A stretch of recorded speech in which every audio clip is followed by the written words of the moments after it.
In this video, we have some exciting new additions to my personal collection and some really interesting points of discussion about collecting and buying comics, and some good tips throughout just that are brought up by the whole process of me acquiring these new books for my personal collection.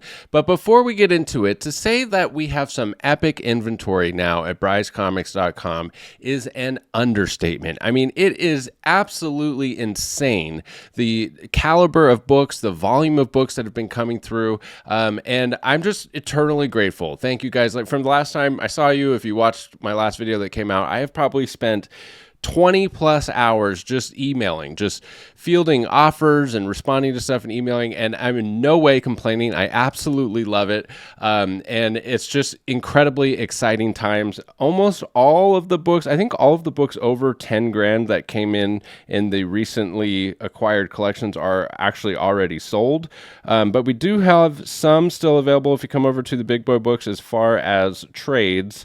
There is quite a few things that, and it's no surprise that the stuff is flying off the shelf. I mean, when you have hot item key issue comics listed slightly below recent comps, they fly off the shelf. I mean, it's no surprise. Like this Edge of Spider-Verse 3100, I think the last sale was 3200. This Daredevil 158. I mean, it's not easy to find these books listed at these prices, is what I'm trying to say. I mean, you can go to other sites, they're available, but they're just listed for magnitudes higher. So it's no surprise that they go quick. There's lots of awesome trade opportunities still there, like this Hulk 181, and tons of new stuff coming in. I'm listing about 50 new slabs a day because that's about all I can handle. A ton of bronze and copper horror and Man-Thing and Werewolf by Night and stuff was just added today. Look at those juicy Vampirella #1. So check out brycecomics.com. Use code COLLECT10 for 10% off all in-stock items, excluding Big Boy Books. So the first book that I acquired here is actually not my book, but it led to me acquiring a book that I've been looking for ever since I saw it, which was about 5 years ago. But this is the book that led me to it. Cereabus the Aardvark #1. I'll put a better picture. It's an 8.0 white pages signed by Dave Sim, which you don't see all the time. And the story behind this is my buddy from across the pond that I mentioned in a previous video, that I currently have $70,000 of his money, and I've had it for months because I helped him sell some of his books, and he's trying to upgrade some books in his collection. A handful of keys is really what he's trying to do. The biggest one being an Amazing Fantasy 15. He sold his 5.5, and he's trying to get a 6.0, maybe a 6.5. So if you have any leads on a reasonably priced AF15, a 6.0 or 6.5, please reach out to me. I might be interested. But one of the other books that he's trying to upgrade is Cereabus the Aardvark. And now he has the credit with me, and he said, hey, I have this credit with you. I see the book is listed. They dropped the price again. Would you shoot them an offer for a couple $100 less, I think it was, and see if you can pick it up and take it out of my credit? I said, no problem. And I headed over to Elite Comics 11, which is on Instagram, and that's where I saw the book that I bought. And I was like, oh my God, there it is. And we'll get to that here in just a sec. But I went to the Cereabus and said, hey, would you guys accept an offer of whatever it was, X amount of dollars? They said, let's look into it, and they accepted it. So congratulations to my friend. While I was there, I saw the book that I recently acquired, which is Yellow Claw #1 in a 3.0. It's the first appearance of Yellow Claw and Jimmy Woo. And I always just really liked the character of Jimmy Woo and the actor of Randall Park. And look at all of these movies that he's been in. I mean, he's in so much. He's in so much stuff in the MCU. He's in a ton of stuff with Seth Rogen. I think my all-time favorite appearance of him is in The Interview with Seth Rogen and James Franco. That movie was absolutely hilarious. So I've always loved him, but more than that, I've just loved the fact that this book is so scarce. It's from 1956, and it's got this awesome cover. And what it's about, it's a 4-issue series about this maniacal Chinese antagonist, Yellow Claw, who's on his quest for world domination. And Jimmy Woo is the FBI agent that is going up against him.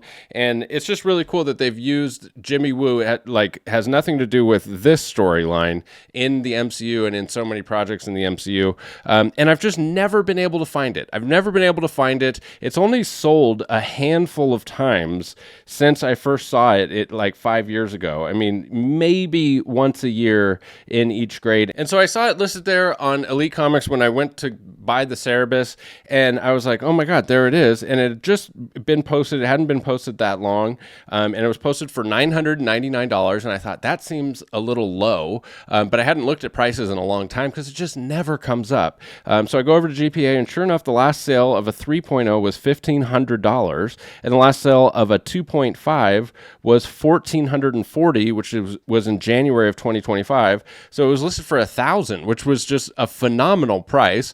And here's the lesson and the takeaway that I got from it was I thought, maybe I'll shoot him an offer it was listed for $1,000. Maybe I'll shoot him an offer of $900, right? It's just sitting there.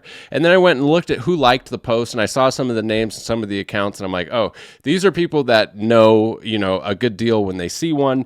And I go back to GPA, and I'm like, $1,000 is listed for $1,000. I mean, if it was listed for $1,500, I probably would have made an offer of $1,400. And I'm like, so what am I even thinking about making an offer when it's listed for $1,000? And I just typed in claim.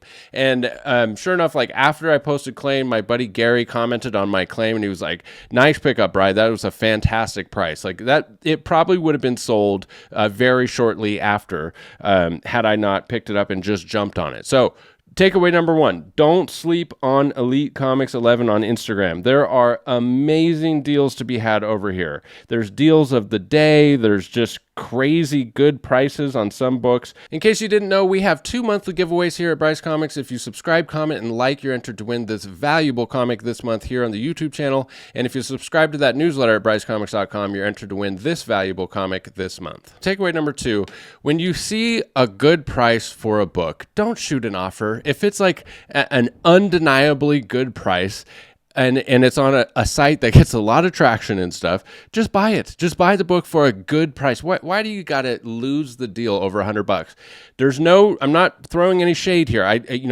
Our first instinct as humans and collectors is to try to get a better deal, right? But sometimes you got to just jump on it. A good deal is a good deal. I want to talk about this as far as like an investment goes and how I kind of think about stuff in terms of investments and in my personal collection. I'm kind of weird with my personal collection in that sense, but these books right here will kind of lead us into that. So this is the next recent acquisitions to my personal collection is The Last of Us, American Dreams, number 1 through 4, and I'll put a better picture of the 4 books up on screen.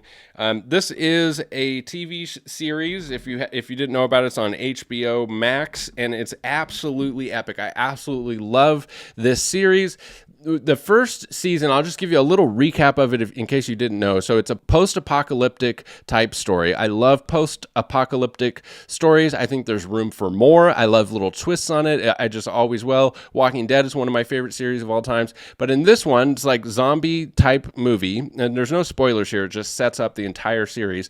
But the idea and the concept is that cordyceps mushrooms gets into humans and takes over humans, and it's a zombie apocalypse. So cordyceps mushrooms, if you didn't know, can infect insects and take over the body of an insect and cause it to commit suicide by like jumping into a body of water so that the cordyceps can use the insect's body as a host to grow. It is literally zombie stuff, and it exists in actual nature. And so the big concern was like, well, what if cordyceps could infect humans? But they can't because of a temperature difference. They can't survive in the temperature of a human body.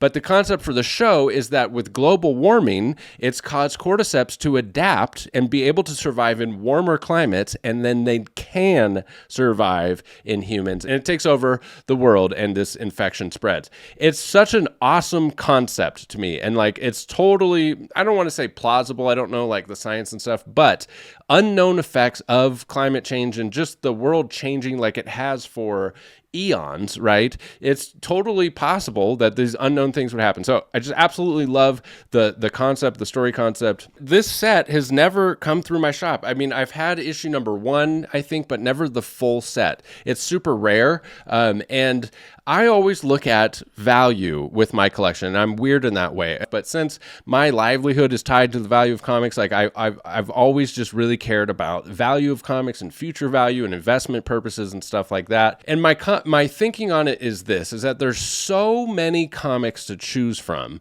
Why not choose comics that you love that are also a good investment, right?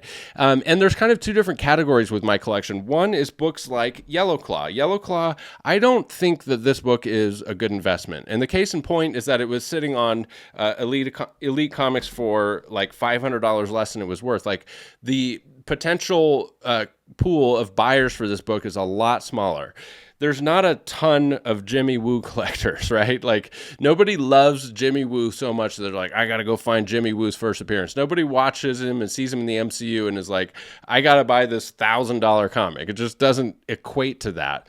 Whereas other characters like the X-Men or Fantastic Four or Spider-Man, you go and you see those movies, you are so moved by it, you're so inspired by the characters that you do want to get that first appearance. So that's why those X-Men ones, those FF ones, those blue chip keys, I think are better places to put big money than books like Yellow Claw. And so personally for me, for Yellow Claw, 3.0, a good presenting 3.0 is more than I need for my personal collection. I am beyond happy with a 3.0 for this. If I saw it as a 6.0 and it's like $6,000, I wouldn't buy it because I'd rather put that $6,000 into like a giant size X-Men #1 or one of these blue chip keys that's way more popular and way more liquid. And again, I'm weird, but that's how I look at it. And if we look at the sales of Yellow Claw, I was very surprised to see this, that there was actually a 9.2 that just sold for $33,000. It's probably the single highest graded. Let's go check the CGC